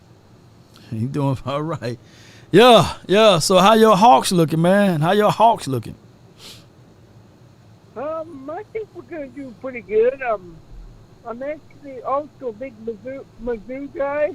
Okay. So, how's Pete gonna do? Nate, Pete. This would be a game whereas if he want to make this team, because they do hard cut dates. Normally it's be cut down to 75, and then from 75 you go to 53. But I think y'all can let me know in the chat. They go from 90 to 53. It makes it harder for the evaluation process.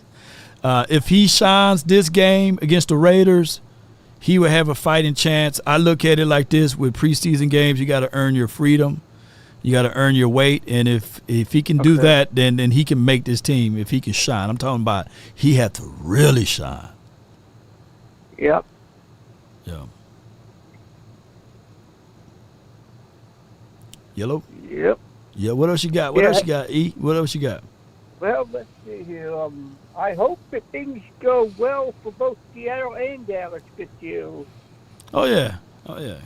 I need for you guys to soften up the Rams and the Packers if y'all play them, as well as the 49ers. Y'all do y'all thing against those boys. We be okay.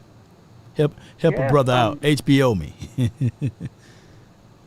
Yeah, I'm hearing that maybe Tyler Rocket might get traded to Kansas City. Oh Lord. Kansas City tried to get everybody. They done got 3 Super Bowls already with that quarterback. They don't need no more help. I tell you, if he gets traded to Kansas City, he just might be also on the move. And wouldn't that be something if Dallas said, you know what? We want DK. Yeah, that right there, E. Yeah, it will be what it is. What else you got for the show before I let you roll, E? Well, I don't got much. I got this one thing to say. How about them Cowboys? How about them Cowboys, man? Appreciate you, man. That's my guy, Eric, man, from the 206. Hey, and departing. I got my guy. I met this dude before, man. He's a superstar, man, from the 5'10". Bro G, what's good with you, bro? So what's up with it? It's the one and only sensation, Law Nation. Oh, what's happening, man? Hey, man, all is well. I can't complain, Chief, man. Good seeing you out there in Oxnard, man. How you feeling today? It was, man. Yeah. It was pretty cool, man, to meet you, to meet Mark Holmes, meet the boys from Canada. Yeah. I even saw a landlord out there too, but he was walking by because he was going out to the VIP. Oh yeah, so, yeah, VIP landlord. VIP I wanted to say what's up to him, but he was already went past me. So yeah, it was a good experience. If anyone has a chance to get to, if you live in the California area, it was a very cool experience to go and check out the training camp. It has a little bit more perspective to it. Yeah. All of us that, especially, I'm pretty sure most of us probably grew up playing youth sports. Right. And you look at it, you're like, man, they're doing the same exact stretches. The way the practice is set up, the drills that they do, it's like the same stuff we did when we was 10 years old. Would you agree? Yeah, I agree. And it's very real. It's real when you're out there and you there to support your team, right? And the new guys that don't know what happened last year, they just trying to make things happen this year, So it was good seeing you out there with your eyes of seeing this team on what we are looking better at and what we need to improve at. That's always a plus thing for us. Yeah. As far as, everyone that's been out there, I've been hearing everyone coming on the shows and talking about the quarterback situation. Pretty much everyone is on point when it comes to the quarterbacks. Yeah. No one can touch Dak.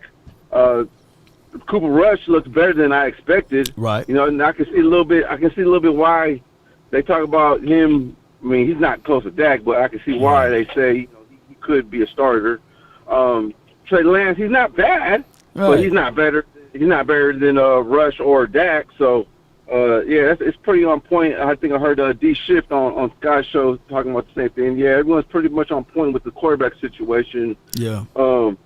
And that's about it, man. Shoot, but I just really want to say it was good to see you and everyone else out there, man. I think I'm gonna make that a yearly thing now since I live in the California area. So no doubt, and they have joint practice tomorrow. So if you can drive up, man, and take a look at it, that'll be a plus, man, for the community. I was thinking about it, man. Drive down there. It's like a 5-hour drive for me. Yeah, and I might just go spend the night at the beach or something. I don't know. Hey, man. One way or another, man. That's what they say, bro G. Man, it's good hearing your voice, man. Good seeing you, man. And thank you for all that you do for the community and us out here just trying to grind and get it, man. I appreciate you, bro. Yes, sir. Talk to you later. No doubt. No doubt. Peace. Yes, indeed.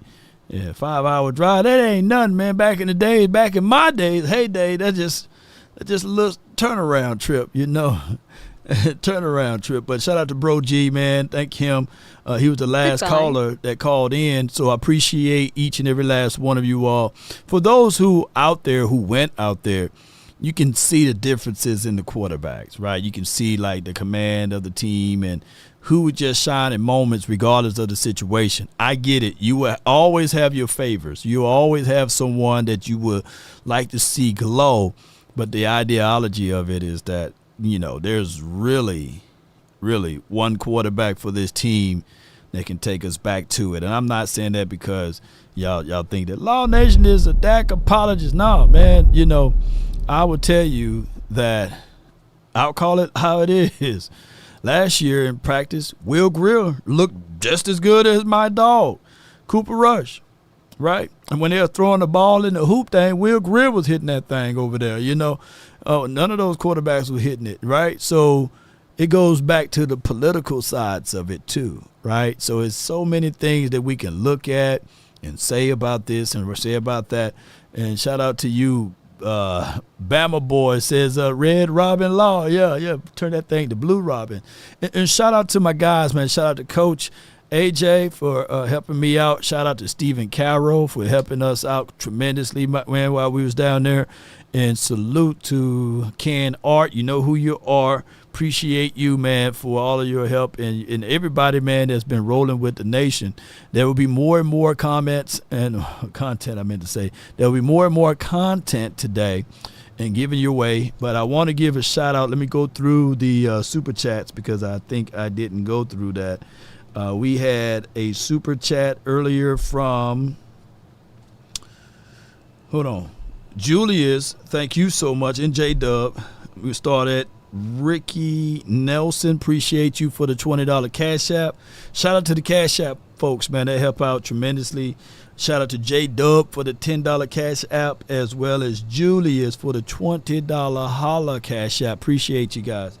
And keep in mind, we do like multiple. Look, here's the truth. Y'all know when y'all support Law Nation, I'm going to put in some work. Oh, yeah. It's in my DNA. I read in the word, whereas a man shall work by the sweat of his brow. So I'm going to always work over here for y'all. I'm going to always put in some time for your mind talking about these Cowboys. And any love and support that you guys do, it comes back in multiple returns, right? And that's just how it goes. I always see myself as a person to be able to give you guys my time. And I really appreciate you guys' support of that. Jay Versick, thank you so much for the $20 super chat. He says, Law, you the GOAT, keep grinding. Hey, man, I'm going to try to because you got to grind to shine. J-Dub, thank you for the $5 support as well. He says, what's good, Law? Appreciate you, brother. DC for life. Now, for short, basically, let's go, Cowboy Nation. If we offended anyone, charge it to our head or our beards and not our hearts, ladies and gentlemen. And shout out to my guy Action Power. Pause if necessary, if that is even on the line of being freaky law. You know what I'm saying? But neither here nor there. Cowboy Nation, I had a great time with you guys. Let's continue to grind. Baby, the prize fighter, even when he's down, he continued to swing. He continued to fight. He continued to grind. They said today is just going to be a soft walkthrough practice, so you may not see much. But every day is meant for that day.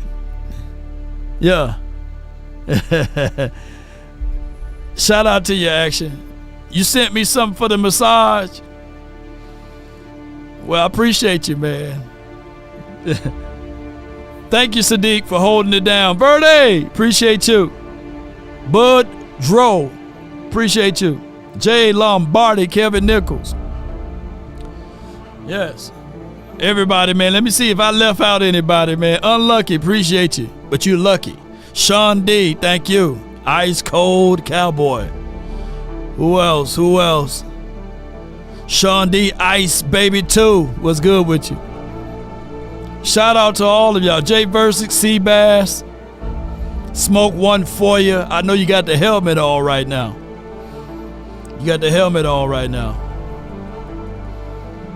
Right.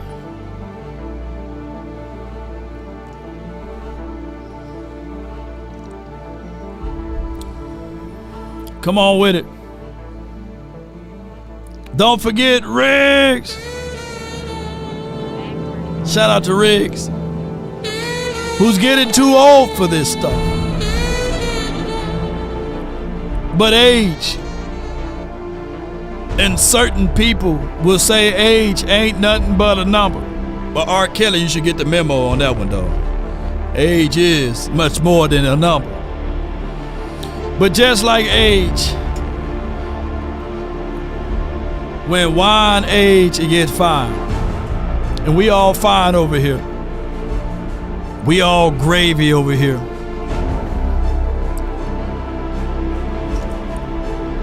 As they say, Savage, take the pathway that most try to avoid. Be your own trailblazer. That's what it means. But even going through those things, it's difficult. It's not easy. And that's the path that we decided to go.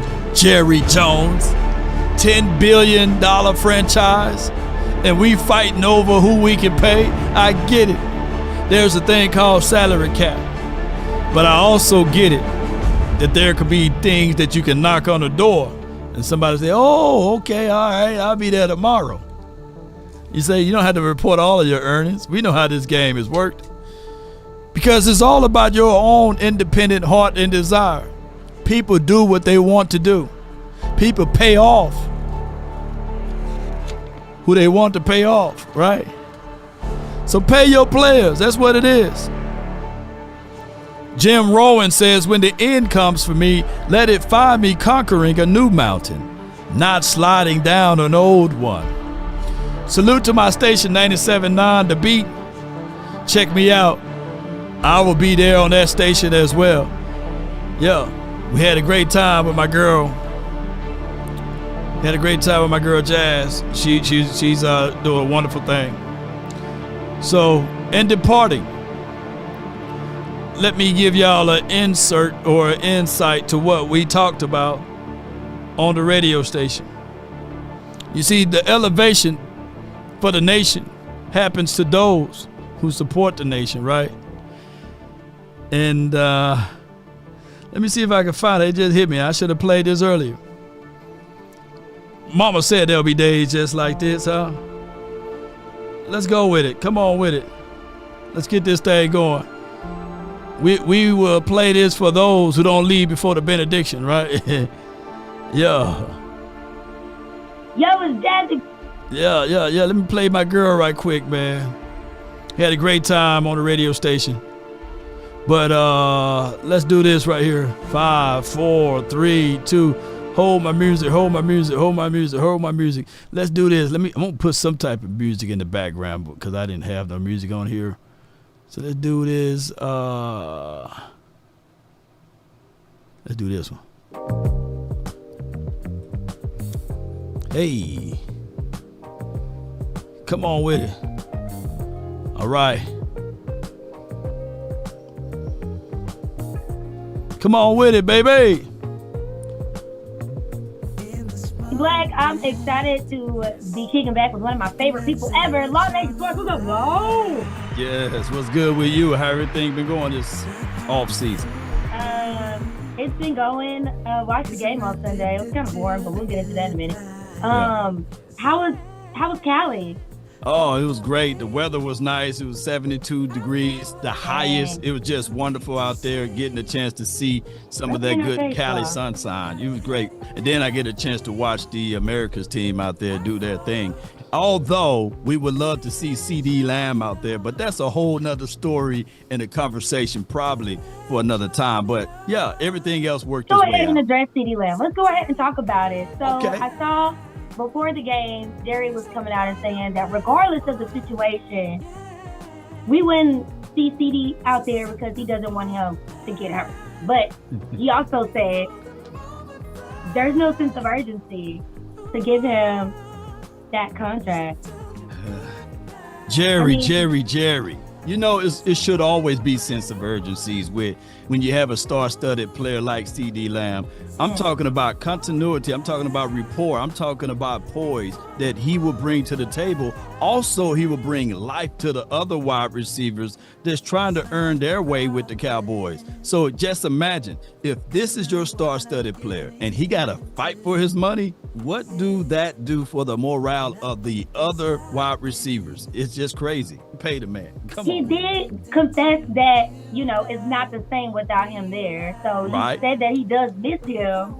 But, I mean, I feel like there's some negotiations going on behind the scenes that we're not seeing. Do you feel like CD is right for holding out? I do believe, because all players are one hit away. And I'm not saying that, you know, he can go out there and twist something. But if he go out there and mess up something, will that offer still be on the table? So that's how I look at it. I'm always team players get their money. I know that's right, Long. Go get that money. Give him the bag, Jerry. So he's saying the bag. So everybody's talking about Trey Lance. What were some things that were you able to see him out there?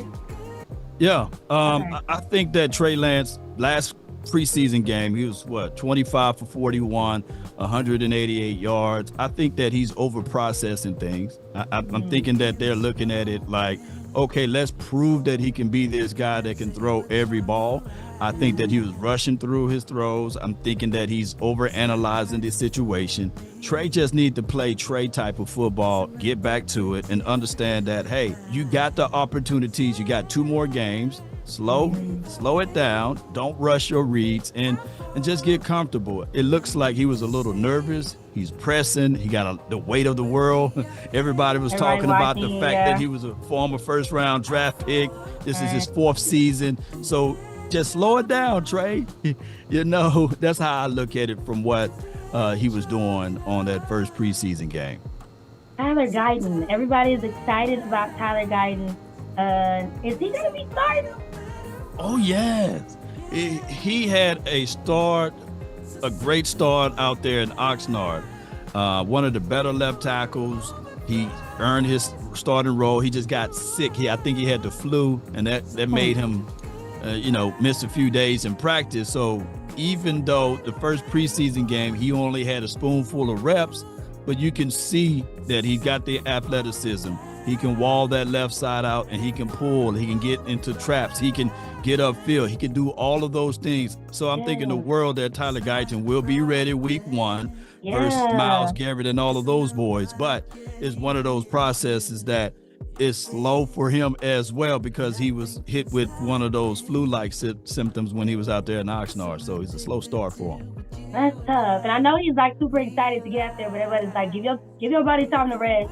I was able to see a few clips on Twitter and see sports writers just talking about how excited they are, how enthusiastic he is, and how fired up he is. So I guess nothing less to expect from a rookie. So that's super cool. What do you think about Rico Dowdle? I think the role is his. I think that he will be your RB1. No shade at Ezekiel Elliott. I think Zeke will bring veteran leadership to the team. I think that when we get to the red zone, you can utilize Ezekiel Elliott there. It will be a good 1-2 punch. Rico, then Zeke, and then Zeke, then Rico, depending on the competition that we going up against. I think that Rico will have his chance to shine, especially even in this next preseason game.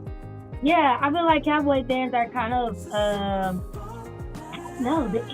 kind of funky right now. People are just not really as excited. And I think Ethan was just things that are happening, you know, on the back end, like financially and stuff, is that everybody kind of like, oh, okay. You know, this preseason game, it didn't feel slow. Yeah, it was very slow, very vanilla. But the defense shined. We had 4 picks. Right. We limited the team in throwing the ball in the air. The thing was that even with those 4 picks, we did allow some yards on the ground. Nevertheless, I'm looking at Mike Zim with his new philosophy and system and scheme. I think that Mike Zim brings discipline to the table, and we will see more of our linebackers shining in this particular system, as well as our safeties. Do you think it was a good idea for us to practice together? They said that they enjoyed the practice, and I heard that they're going to be doing it again on tomorrow. I do see that that's a very much good benefit for us because they took away a preseason game. So, and with the new collective bargaining agreement, you don't have a lot of practices, whereas back in the days, it used to be 2-a-days. So now with this joint practice, this alleviates some of the things, whereas one practice. Yeah. And then you don't have to start your starters in preseason games. You can do everything and practice in a controlled environment. So that's why we didn't get a chance to see majority of our starters week 1. So by us going back in and joint practice with the Rams, this give us a chance to see more and more Dak Prescott with the starters and more of our first team unit like Michael Parsons with the starters, opposed to putting these guys at risk in a actual live game like a preseason game. So it's good to have joint practices, in my opinion. Yeah. What are your predictions for the Raiders preseason game? I'm thinking that we start off a little bit faster. Okay, even though this is because what the score was 12-13 last week. Yeah. Oh man, we got to put some points out there on the board. Not for real. Yeah. I'm looking at this would be a situation whereas we would see majority of our starters in this game because this is basically our dress rehearsal. Right. We have 90 guys on this team. They got to do the cuts and all of that. Yeah. Corey Crooms, what happened? What happened to Corey? He snapped up his ankle and the Cowboys decided to waive him. So it's one of those things whereas we had high hopes for Corey. Got a chance to meet up with his people while I was out there in Oxnard, California, and they was rooting for him. He had everything at his table. He was one of those guys that people were saying that it could be a situation that he would make this team because CeeDee Lamb was reaching out to him before camp started. And majority of the wide receivers like Jalen Tolbert, Jalen Cropper, as well as Jalen Brooks, they all was looking at Corey Crooms as a guy that could be an impact for this team, especially on special teams. But unfortunately, he got hurt. That's tough. Well, definitely praying for him because I know that can be a lot, especially when you're just so close. You're right there. Well, Dak's ankle is better now. So he came out and said that he's expected to be practicing today. Right. So with Dak Prescott, we know who Dak Prescott is in the preseason. We know. Right. We know who Dak is in the regular season. We just got to build that momentum for him to do things in the postseason. Right. So that's how I'm looking at Dak Prescott. I get it. You know, he's all pro. He's one of those guys or second runners up for MVP. I'm looking at this like Dak Prescott. He will be either the same what he did last year or better. So I'm not worried about Dak Prescott. Cowboys Nation, we're going to be okay with him. We're going to be okay. Yeah. It's going to be a good season. Look, make sure you like and load it and check out the preseason so you can see what we're working with. On the 17th, we're taking on the Raiders. Of people to find out more about the Dallas Cowboys and what's going on at training camp. Where can they find you, Law? Yes, indeed. That's Law Nation Sports. Just look that up on all platforms. You will see my face, name, and logo there. Let's get it.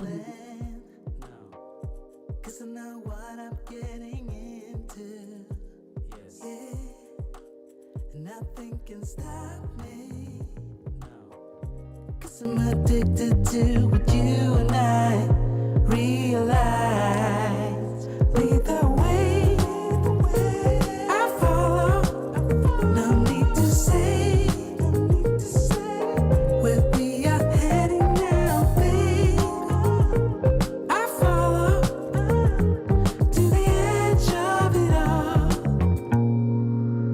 So tell your good night, 'cause I'll buy no matter what, yeah.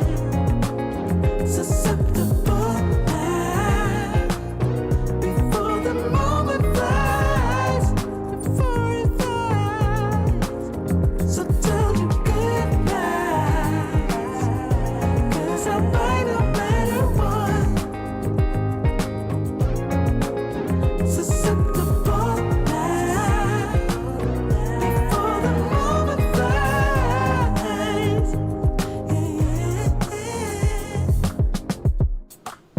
Oh my goodness, did y'all get that breaking news? Oh my goodness, did y'all get that breaking news? Come on with it, ladies and gentlemen. Let's go, let's go, let's go. We answered, I talked stuff, I thought we had it, but it goes to show you who's the better team, and I'm sticking Cowboys. You're crying. I'm hurt. I love my Eagles. I don't believe it. You gonna flap the hat one more time for the Eagles for the hard fight they did? Let's go Birds, fly, Eagles fly, still Super Bowl champions. Yo! Shout out to me. Shout out to y'all. Shout out to my girl Jazz, man. Jazzy Black. She's 97.9 The Beat. Be sure to check them out on Instagram and as well as their radio station. Come on with it. So we gonna get on up out of here. One love, DC for life, not for short, baby. Let's go. That's all we wanted to do is run it up, baby. So let me know. We try to come up with a name of that segment. We're going to do that either every day or once a week, just depending on my schedule with that. But shout out to 97.9 The Beat, and y'all be sure to check them out. And when y'all go to them, y'all let them know, man. Law Nation, man. Law Nation sent me over here, man. I just want to hear that part, man. Come on with it.